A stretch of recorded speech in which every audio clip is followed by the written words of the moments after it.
Samtang sugod kanong adlaw hangtod sa Abril 14, gisuspenso sa Talisay City Government ug sa Talisay City Division ang face-to-face classes tungod gihapon sa grabing kainit sa panahon.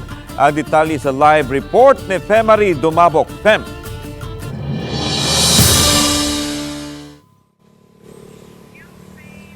Laan ang desisyon nga giluwatan ni Talisay City Mayor Samsam Gulya subay kini sa rekomendasyon sa Talisay City Disaster Risk Reduction and Management Office. Human nga miabot sa 220 ka mga tinun-an gikan sa mga nagkadiyang eskwelahan sa dakbayan sa Talisay ang nakasinati o nagkadiyang sintomas sa sakit nga dala sa grabing kainit sa panahon.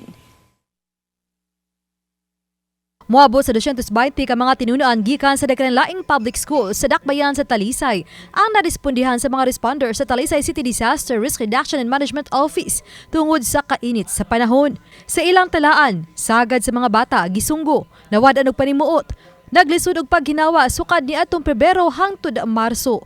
Sa Talisay City National High School, natala ang 59 ka mga bata nga nakuyapan, samtang 25 ang nasunggo. Matod sa ilang principal Judito de la Cuesta, nga kun adunay mga tinun-an nila nga moreklamo di maayong pamati sa lawas.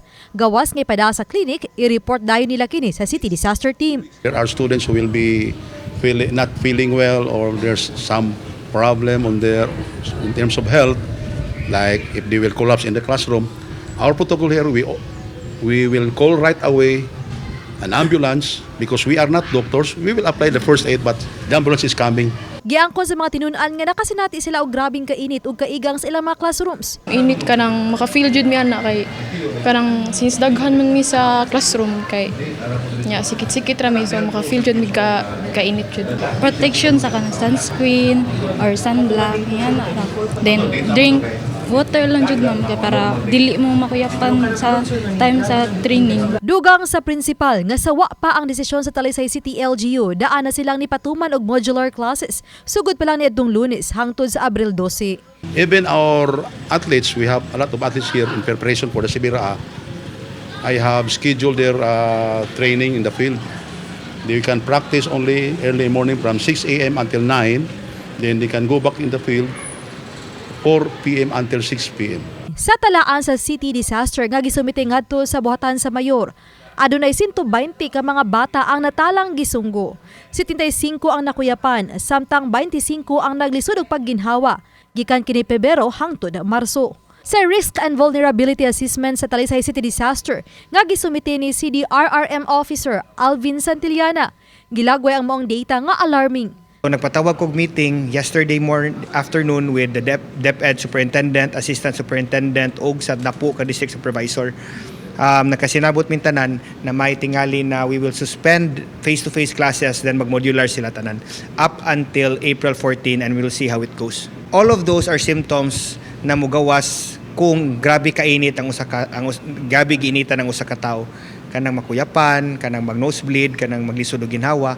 So kana tanan amuag yung gi-connect na tungod na sa kainit because the heat index sige masagsaka karon. Sa desisyon sa LGU, di lakip nini ang pribadong eskwelahan. Since I was in the first term na we never want to impose on the authority, our authority on our private schools.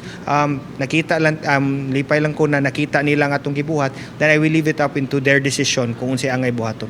Samtang gideklarar na usab sa kagamhanan sa City of Naga ang suspension of face-to-face classes sa tanang level sa public school sugod karong adlaw hangtod sa Abril 14.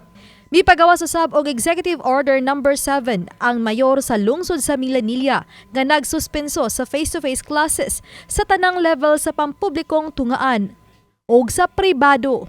Og mo transition sila ngadto na sa modular setup o sa uban pang alternative learning modality.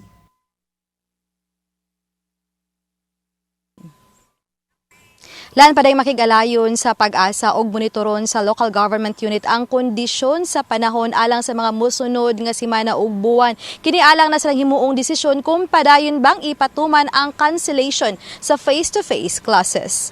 Lan? Okay, daghang salamat, Femari Dumabok.